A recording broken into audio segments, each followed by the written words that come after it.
It was an extremely windy day to be on an island in the middle of the Atlantic. As you could see, the waves were pretty choppy once they got close to shore.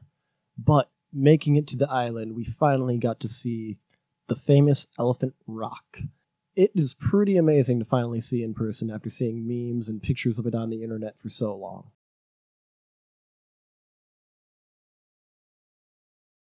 Our next item on the itinerary was climb the volcano Eldfell.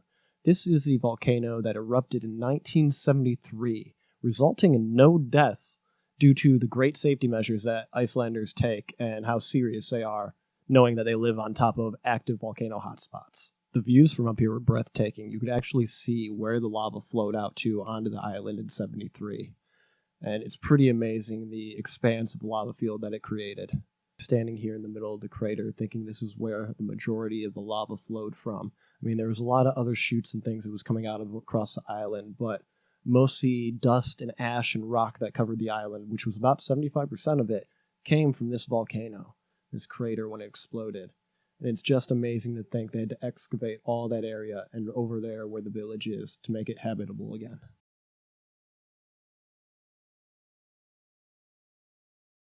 After the volcano, we got to go to the aquarium and see some real-life puffins, since most of them had already migrated out to the ocean for the winter.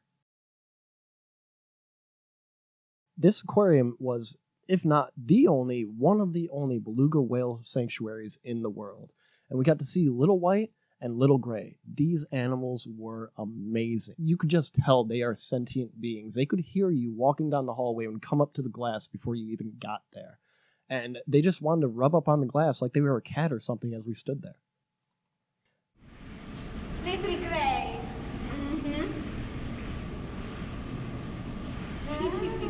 Dude.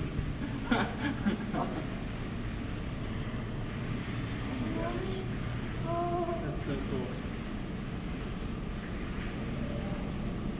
I hear you, buddy. I hear you.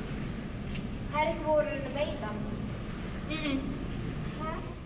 Now, this next moment is one I got to stop the video for and explain to you a little bit while we're on this picture. So we left the aquarium, and we're walking outside, not really sure where we're going to go. There's a couple of museums we could still hit up, but we're just going to walk aimlessly and travel around town and see what we could do for a couple more hours till we have to leave the island, get on our ferry, and go away, back to the mainland.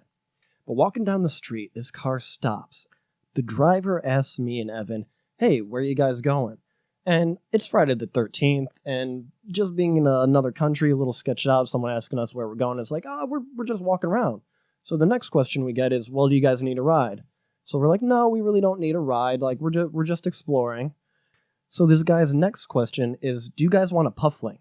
And my first thought in my head was, wait, do we want a puff of what? So I ask him what he's talking about. He gets out of the car, he goes to the back seat, and he grabs out this blue box. He's like, come over, take a look in the box. Well, now you got me intrigued. I know the movie Seven, and I know what's in the box, but I got to know what's in this box, because I don't think it's my wife's head, because I don't got a wife. So we go over and we take a look, and there's a fucking bird in the box. When this guy asked if we wanted a puffling, he meant a baby puffin. Apparently, these puffins, they try to go fly out to sea for winter, but depending on where they exit the island at, they could actually get blown back over the island, winds could go away, they fall into town, and then they can't get back into the air because they're babies and they don't have enough strength to generate that lift without all that wind in the middle of town. So there's an organization you can take these abandoned puffins to, have them tagged, and then they ask you to re-release them into the wild and toss them out to sea pretty much and hope they fly away. So this guy's like, hey, you want to go release this puffin? And we're like, fuck yeah.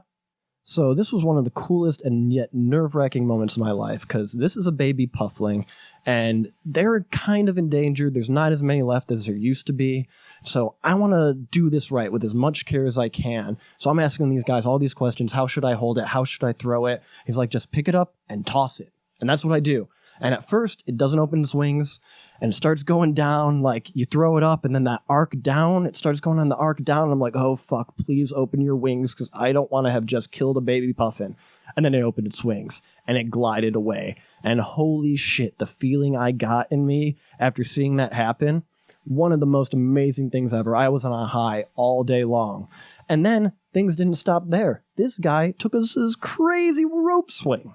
Apparently in Iceland, they attach rope swings to the sides of rock faces. Then you climb up the rock face, grab onto the rope, jump off, swing to the other side of the rock face, kick off of it again, swing back, do this, all while lowering yourself on the rope. Such a cool experience. Even though my first time, I fell probably 10 feet. A reconstruction of what was possibly the first farmhouse in Iceland. Possibly the first settlement in Iceland. It's pretty sweet.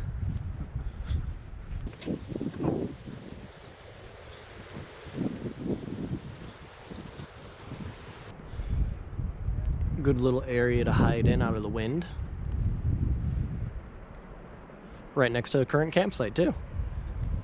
So, they were actually unlocked. Time to go in and explore. Might need a light for the GoPro. Cool. Wow. Pretty sweet. Guessing they would have slept up on top there? Yeah, the sign up there said it's partitioned for animals and humans. Everyone. So this would have probably been the human area. I'm assuming so. It's pretty sweet if you're camping here, just coming here at night and Yeah, right? cook some food. Huh. And then the other side would probably be food. Shit, they said open 24/7, but I didn't think the door would be open. Yeah, neither did I. Well, Icelanders back then were tiny people. It's actually, kind of cool. Yeah, this is pretty sweet. Wow. Apparently this is what the Leif Erikson house looks like, too. Pretty well constructed. I mean, there's a reconstruction, but this is what they used to do. Pretty sweet. 9th century, so 1800 or 800s, not 1800s. That's like 900 years later. Yeah, this is really cool.